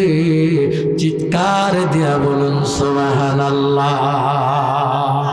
কারণ গরিব ধনী মানুষের 100 টাকা যদি থাকে, গরিব মানুষের ওই 100 টাকার ভিতরে গরিব মানুষের 2.5 টাকা, 1000 টাকা যদি হয় 25 টাকা, 1 লক্ষ টাকা যদি হয় গরিব মানুষের হলো 2500। 1 কোটি টাকা যদি হয় ওই 1 কোটির ভিতরে গরিব মানুষের আছে হলো 2.5 লক্ষ টাকা। 100 কোটি টাকা যদি হয় গরিব মানুষের আছে হলো 2.5 কোটি টাকা। যেরকম সুবহানাল্লাহ। সেই দিন ধনী মানুষগুলো করবে, আল্লাহ আমাকে তুমি গরিব বানাও। সুবহানাল্লাহ কয়।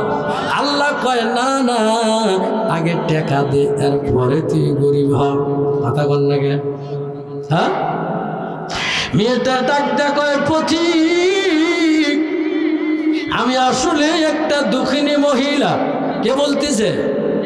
মহিলা কাকে বলে? অর্ধ পৃথিবীর প্রেসিডেন্ট অমরকে। অমরকে বলতেছে, আমিরুল মুমিনিন, যেদিন এই রাষ্ট্র কোরআন দিয়ে চলবে, ধনী মানুষ গরিব মানুষগুলোকে খুঁজবে না।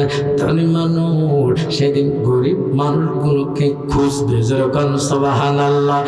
মুসলমান বন্ধুরা, একজন মানুষ ওমরের আমলে, শাসন ব্যবস্থার আমলে একটা ব্যাগ ভর্তি টাকা নিয়ে গ্রাম থেকে শহর, শহর থেকে নগর, এরপরে মরুভূমির দিন ঘুরতেছেন, ঘুরতেছেন, কিন্তু একটা গরিব মানুষের দেখা পায় নাই।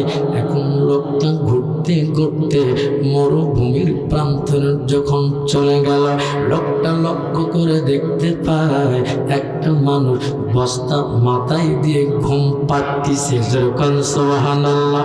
এই লোকটা ডাকতে বলে, ভাই আসসালামু আলাইকুম ওয়া রাহমাতুল্লাহ। লোকটা মাথা তুলে বলতেছে, আলহামদুলিল্লাহ, সুবহানাল্লাহ। লোকটা বলতেছে, ভাইজান আপনাকে আমি সালাম দিলাম, আপনি সালামের জবাব না দিয়ে আলহামদুলিল্লাহ আল্লাহর শুকরিয়া আদায় করলেন, কারণটা কি একটু বলবেন? বলতেছে, ভাইজান আমি আজ 15 দিন হলো ঘুরতেছি 1 বস্তা টাকা নিয়ে। সুবহানাল্লাহ কোন? 1 বস্তা টাকা নিয়ে 15 দিন হলো ঘুরতেছি। যেরকম সুবহানাল্লাহ। শহর থেকে নগর, মরুভূমির ভিতরে ঘুরতে ঘুরতে আমি ক্লান্ত হয়ে গেলাম। এই জন্য বস্তা ভর্তি টাকা মাথার মধ্যে দিয়ে আমি ঘুম পাড়তেছি। লোকটা ডাকতে কয়, ভাই তুই ঘুরতেছিস, তুমি 15 দিন হলো, আমি 1 ব্যাগ ভর্তি টাকা 7 দিন হলো ঘুরতেছি, একটা গরিব মানুষ পাই নাই। কেরে তাহলে গরিব মানুষ গেল কই? সুবহানাল্লাহ কোন? তাহলে কোরআন দিয়ে যদি রাষ্ট্র চলে, তাহলে ওই রাষ্ট্রের ভিতরে কোরআন দিয়ে যদি রাষ্ট্র চলে, তাহলে ওই রাষ্ট্রের ভিতরে গরিব মানুষ পাওয়া বড় দায়। সুবহানাল্লাহ বলে। মুসলমান ইমানদার বাজান, মেয়েটা ডাকতে বলেন, আমিরুল মুমিনিন আপনাকে একটা কথা বলবো। মেয়েটা ডাকতে কয়, অর্ধ পৃথিবীর প্রেসিডেন্ট অমর 5-6 দিন হলো আমি খুঁজতেছি। আমার মন বলে আর 1 দিন খুঁজলে পরে আমি অমরকে দেখা পাবো। সুবহানাল্লাহ কোন? হযরতে ওমর ডাক দিয়ে বলেন, মা ওমর কি যেন তেন মানুষ, ঠিক কিনা বলেন? ওমর হলো অর্ধ পৃথিবীর প্রেসিডেন্ট। ওমর ওমর কি উর্দুম্বা? ওমর কি সাধারণ মানুষ? যেখানে সেখানে তুমি খুঁজলে পাওয়া।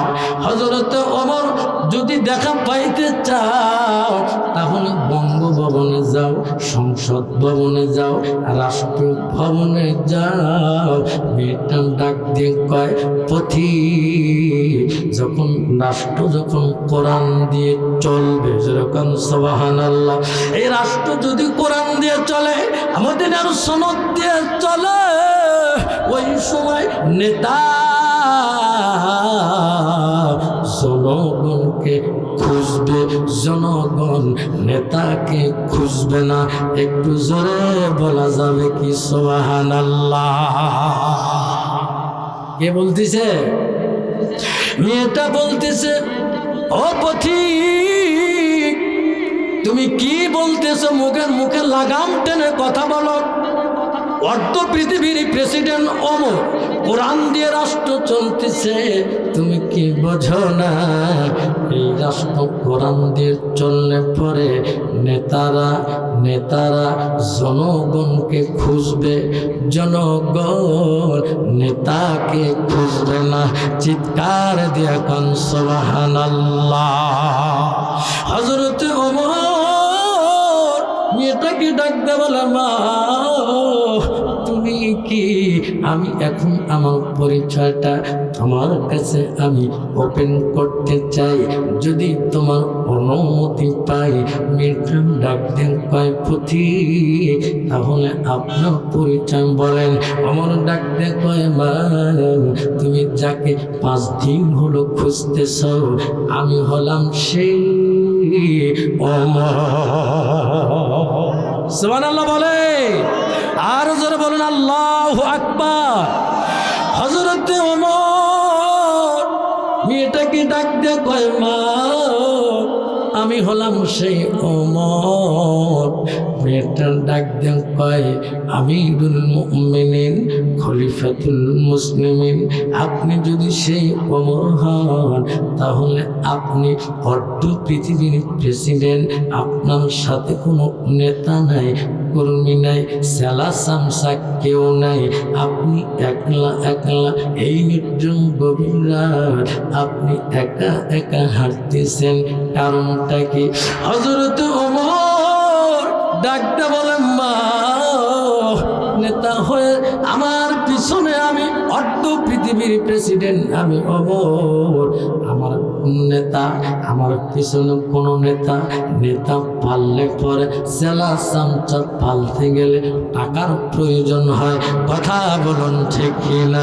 যেই এমপির পিছনে যত সেলা চামচা নেতা কর্মী, ওই এমপি মন্ত্রী দুর্নীতি করে বেশি, ঠিক কিনা বলেন? হযরতে ওমর ডাক দিয়ে কয়, মা আমার পিছনে চেলা চামচা থাকবে, নেতা কর্মী থাকবে, আমি টাকা কই পাবো? হযরতে ওমর মসজিদের ভিতরে খুতবা দেয়। মসজিদের খুতবা চলাকালীন আজকে কিন্তু হাদিসটা পড়লাম, টাটকা ওয়াজ। হে মুসলমান ইমানদার, হযরতে ওমর খুতবা দিচ্ছেন মেম্বারের ভিতরে দাঁড়ায়। একজন মানুষ ডাক দিয়ে কয়, ওমর, ও ওমর, আপনাকে একটা প্রশ্ন করতে চাই, জবাব যদি পাই খুতবা শুনতে কোনো আপত্তি নাই? খুতবা শুনতে কোনো আপত্তি? লোকটি ডাকতে বলে, আমিরুল মুমিনিন, খলিফাতুল মুসলিমিন, হযরতে ওমর, আপনি রাষ্ট্রের বাইতুল মাল থেকে আপনিও এক টুকরা জামা পেয়েছেন, আমরাও এক টুকরা জামা পেয়েছি, কিন্তু আমাদের এই জামা, আমাদের এই টুকরা কাপড় দিয়া আপনার মতো এত সুন্দর ঢিলে ঢালা সুন্দর জামা হলো না, কিন্তু আপনার এত সুন্দর ঢিলে ঢালা জামা হলো আগে জানতে চাই। সুবহানাল্লাহ বলে। মুসলমান বন্ধুরা, হযরতে ওমর এই কথা শোনার পরে হযরতে ওমরের চোখ থেকে তরতর করে পানিগুলো বেয়ে বেয়ে দাড়িগুলো ভেজে যায়। হযরতে ওমরের বাম পাশে তার একটা সন্তান ছিল আব্দুল্লাহ ইবনে ওমর। ওমর ডাক দিয়ে কয়, আব্দুল্লাহ ডাক দিয়ে কয়, ও নবীর সাহাবীরা, তোমরা একটু ভালো করে শুনে নাও। আমার আব্বা গতকালকে আমার আব্বা রাত্রে গভীর রাত আমার ঘরের দরজায় নক করলো। ঘরের দরজা খুললাম, খোলার পরে দেখি আমার জন্মদাতা পিতা অর্ধ পৃথিবী প্রেসিডেন্ট আমার ঘরের দরজায়। হযরতে ওমর আমাকে বলল, আব্দুল্লাহ, তুমি না একটা কাপড় পেয়েছো বাইতুল মাল থেকে? আমি ওমর একটা পেয়েছি।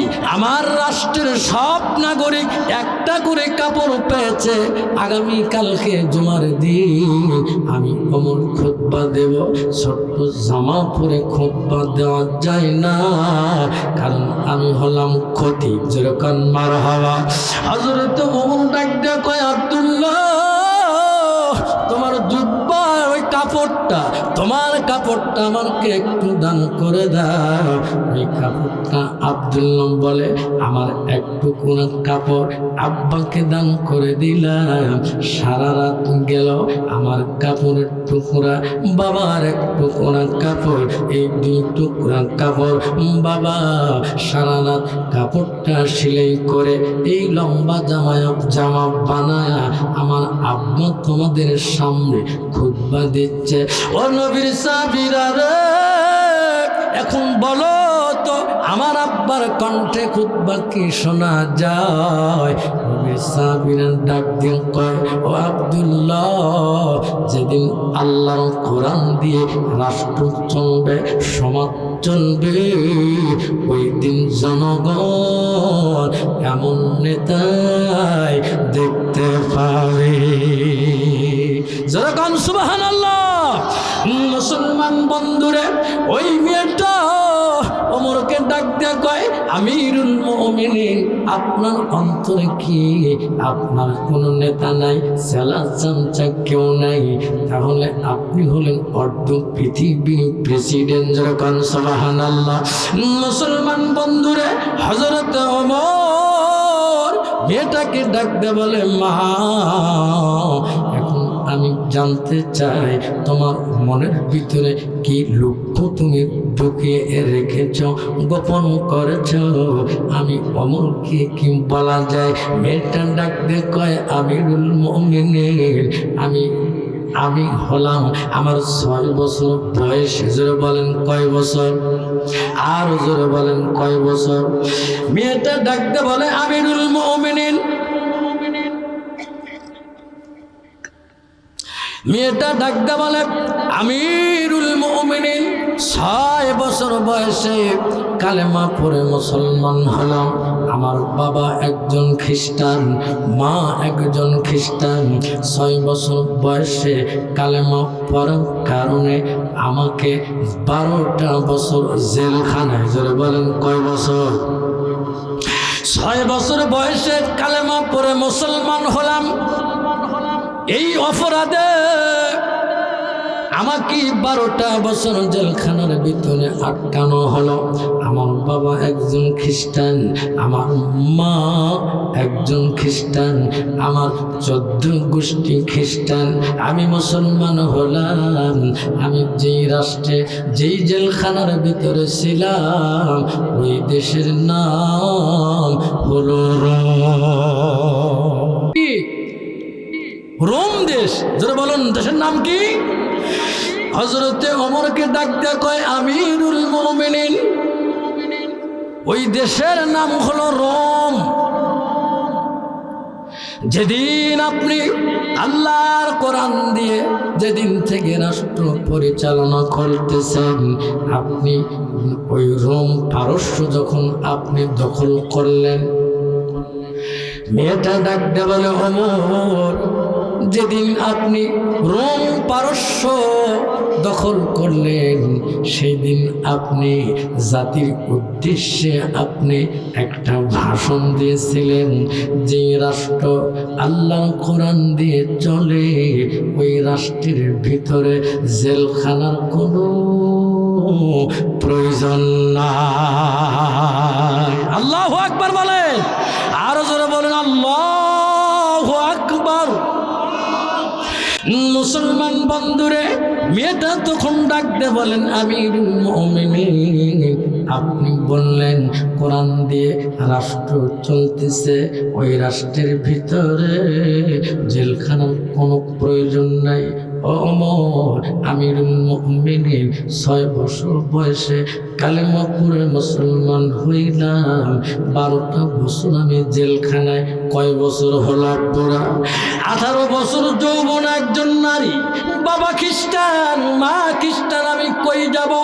আপনি হলেন অর্ধ পৃথিবীর প্রেসিডেন্ট, আপনার কাছে আমি বুক ভরা আশা নিয়ে এসেছিলাম, খুঁজতেছিলাম।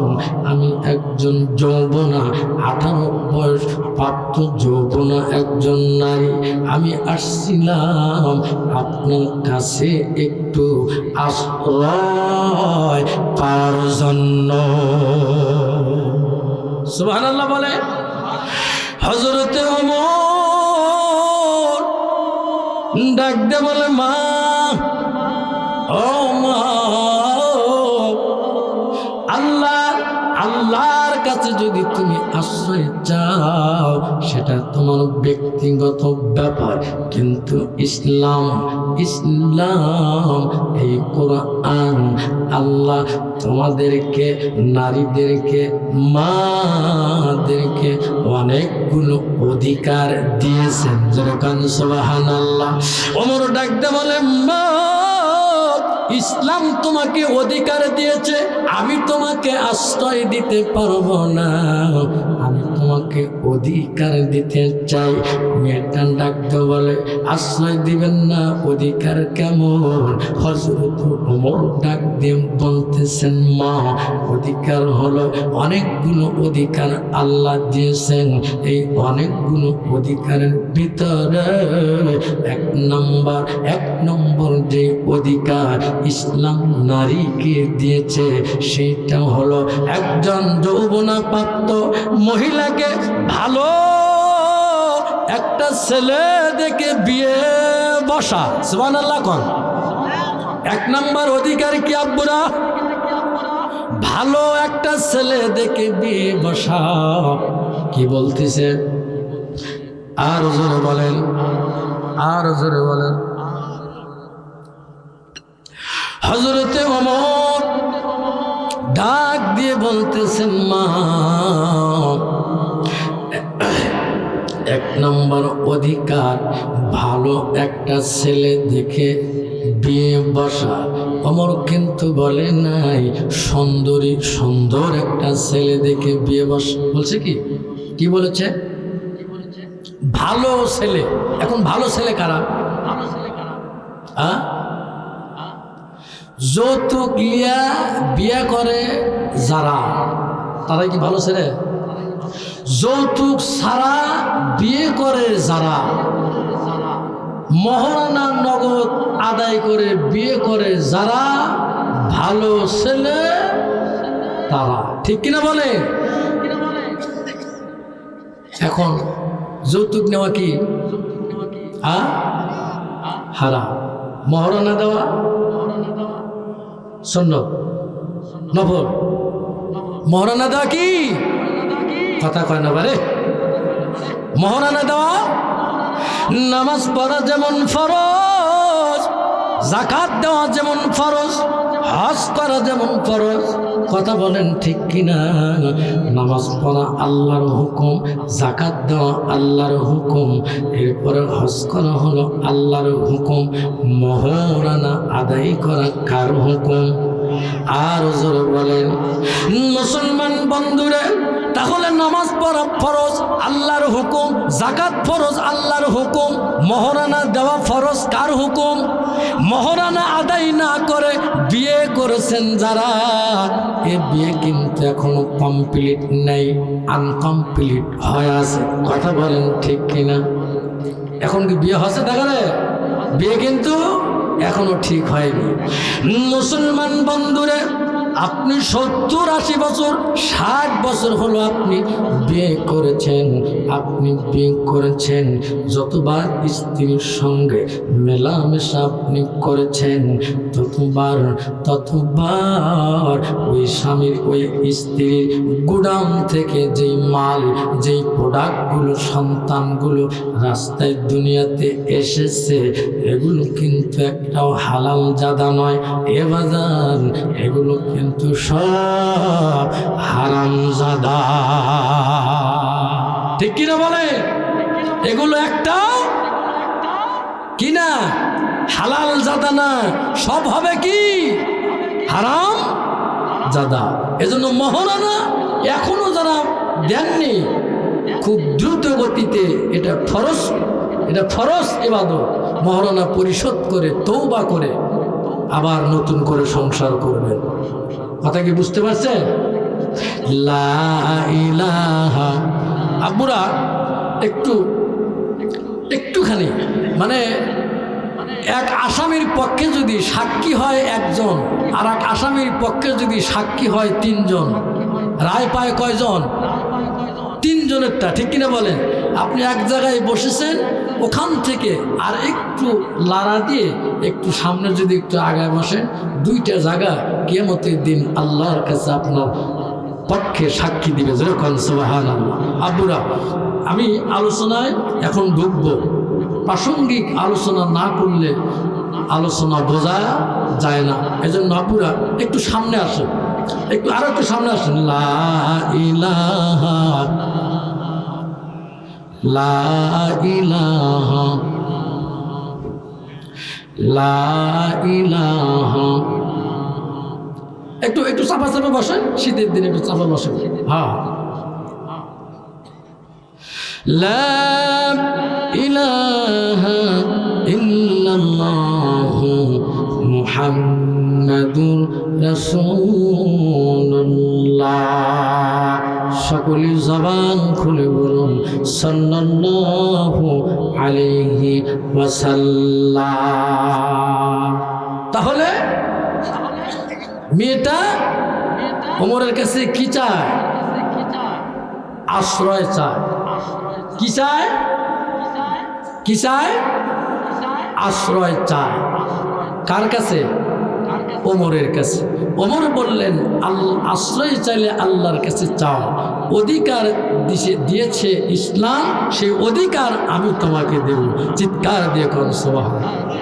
আমার ভাইয়েরা, হযরতে ওমর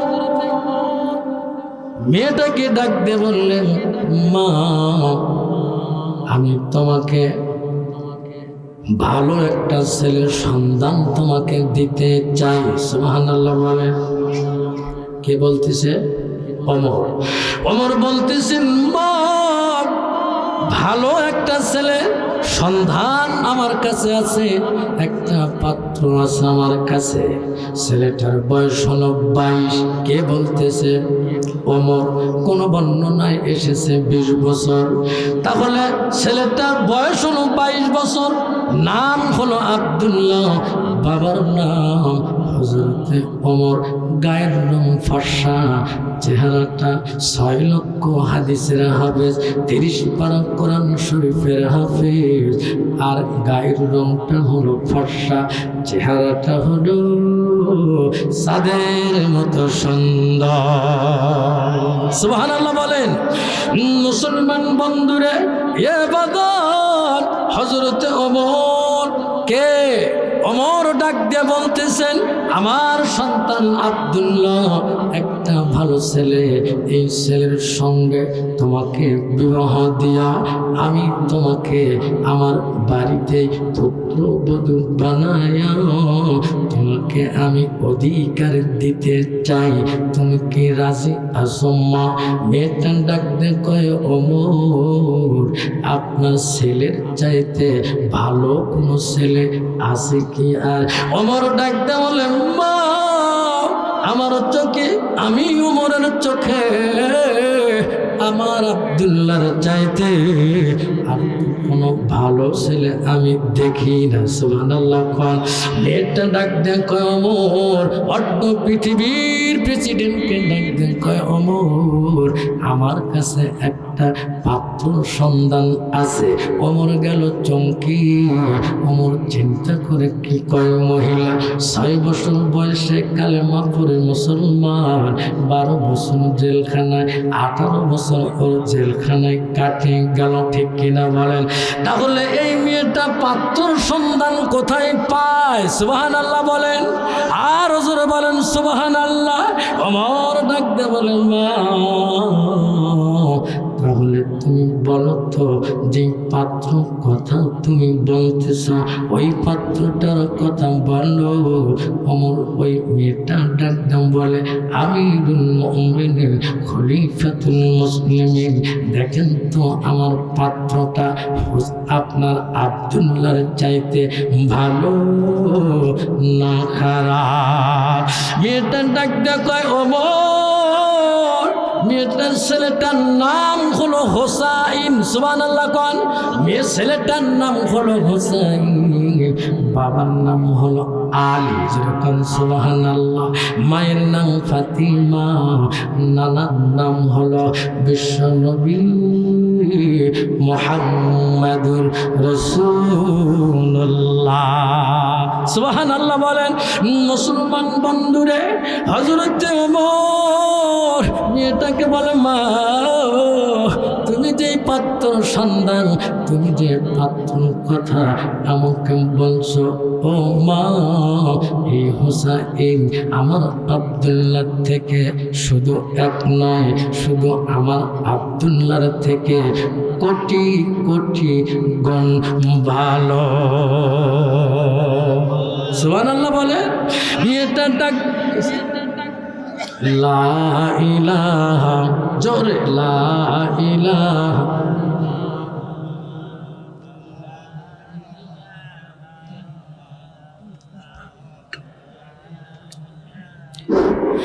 লা ইলাহা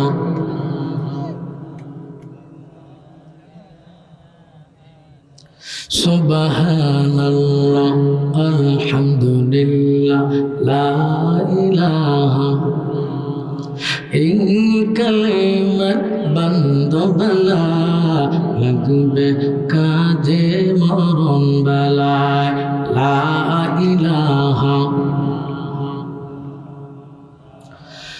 মুসলমান বন্ধু,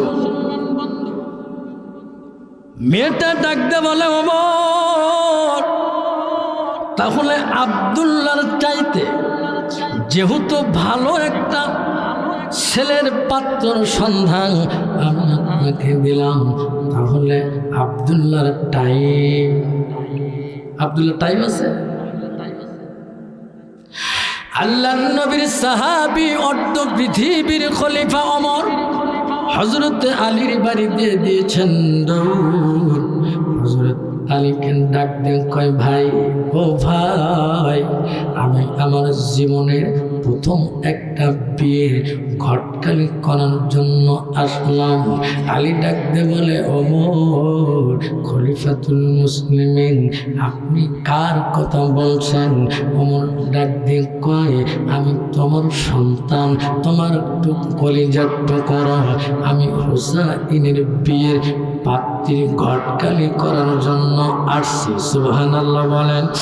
মুসলমান বন্ধুরে, আলী ডাক দিয়ে কয়, ওমর আপনি হলেন মহান ব্যক্তি, আর মহান ব্যক্তি যদি ঘটকালি করার জন্য আসে, তাহলে ওই মেয়েটা সাধারণ হবে না, ওই মেয়েটা হবে আমার হোসাইনের জন্য অসাধারণ।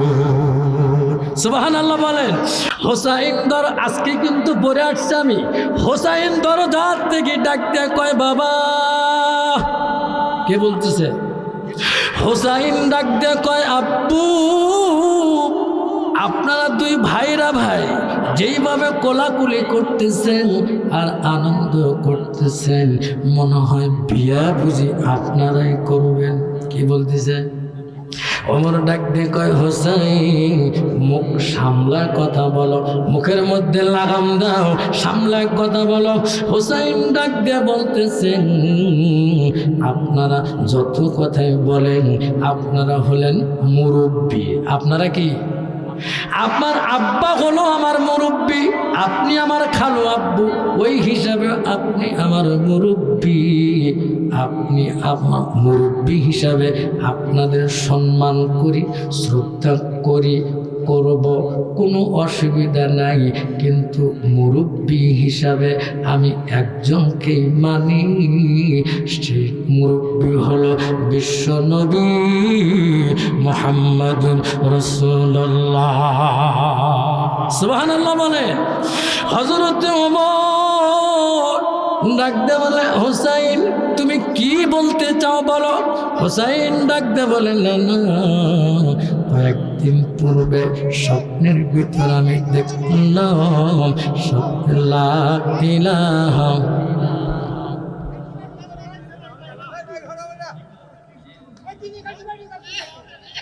সুবহানাল্লাহ।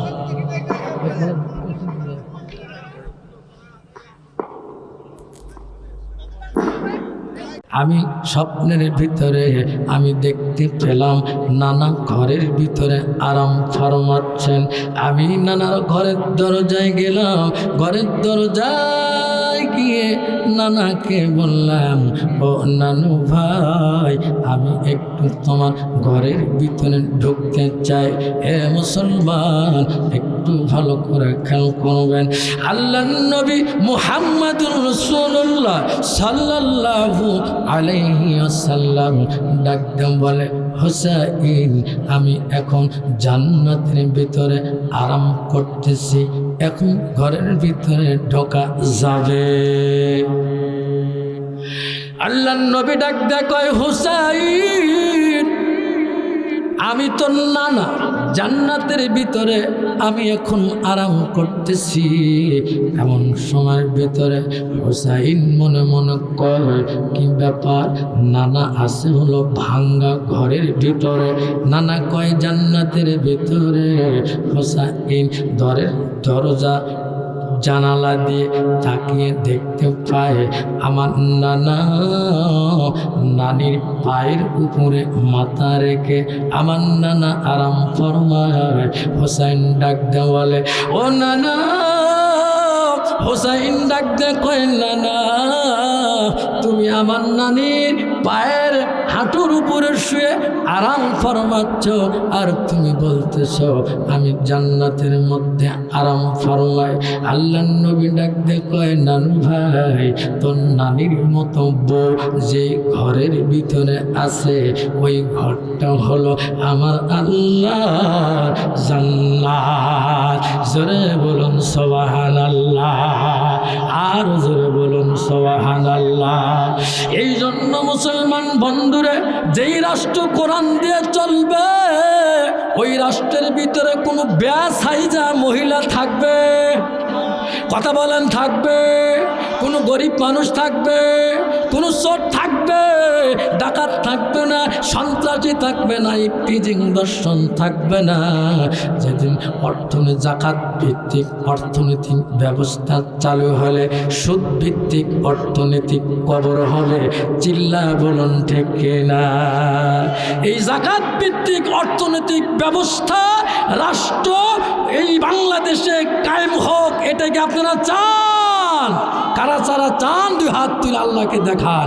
লিল্লাহে তাকবীর, লিল্লাহে তাকবীর। আল কোরআনের আলোক, আল হাদিসের আলোক। এখন আপনাদের অনুমতি যদি পাই আমি তাফসীরের ভিতরে ঢুকতে চাই। রাজি আছেন যারা? দুই হাত উঁচু করে আল্লাহকে দেখান। তারা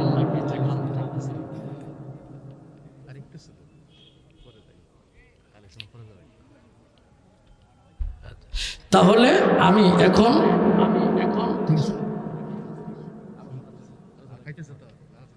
আচ্ছা, তাহলে আমি তাফসীরে ঢুকতে চাই, আপনাদের অনুমতি পাই। রাজি আছেন তো ইনশাআল্লাহ?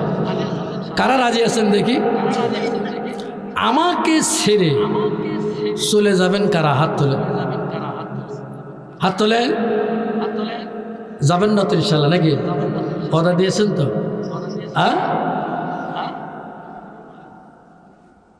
কিয়ামতের দিন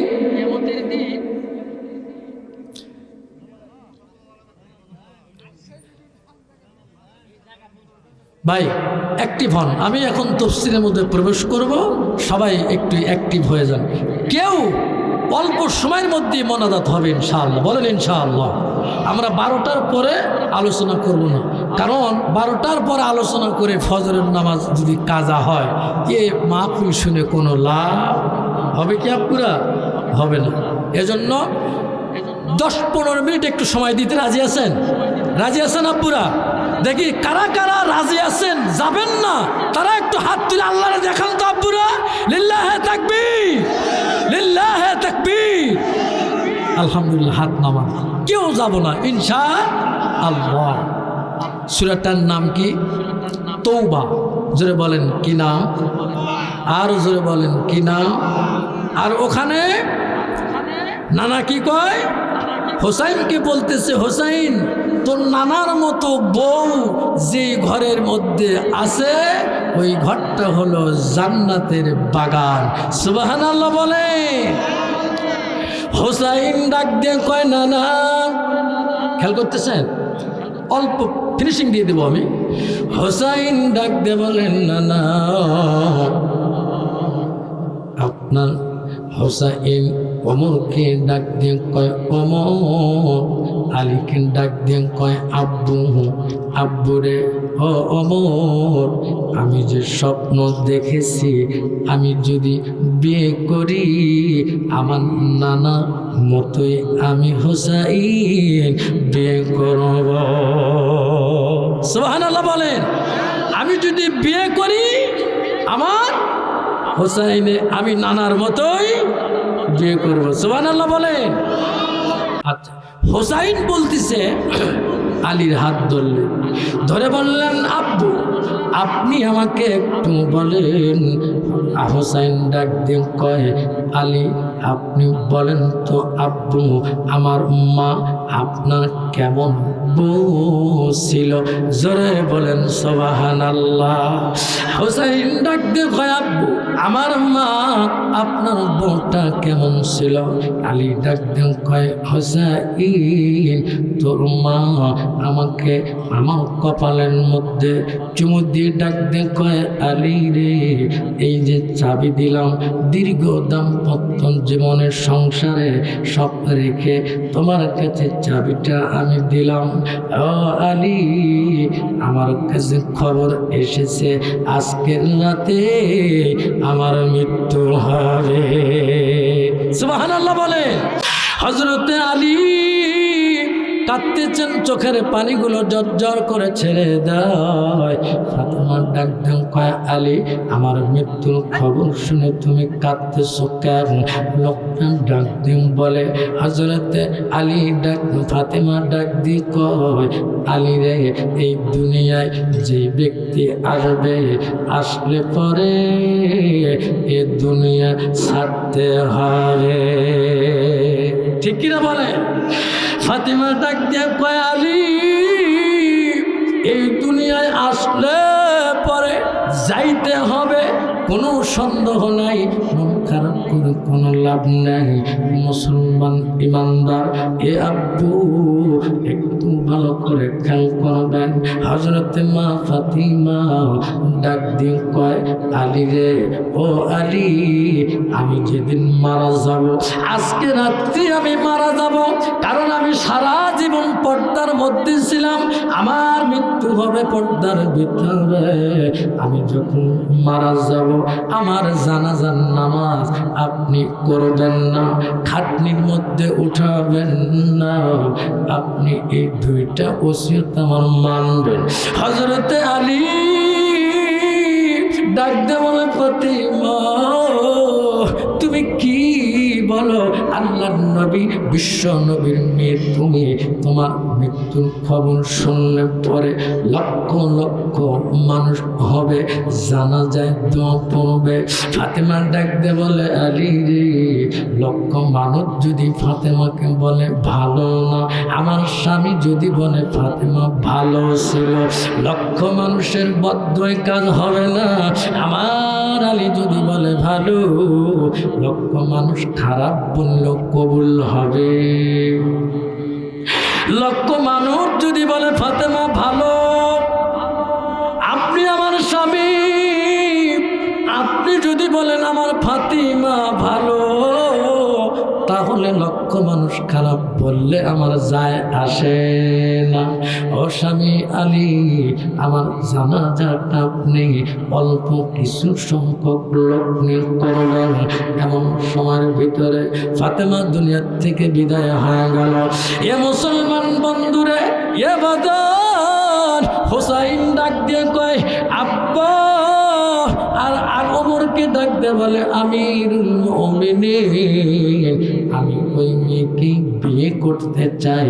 আমি 3টা প্রশ্ন করতে চাই, ওই 3টা প্রশ্নের জবাব যদি পাই, তাহলে আমি হুসাইন ওই মেয়েকে বিয়ে করব।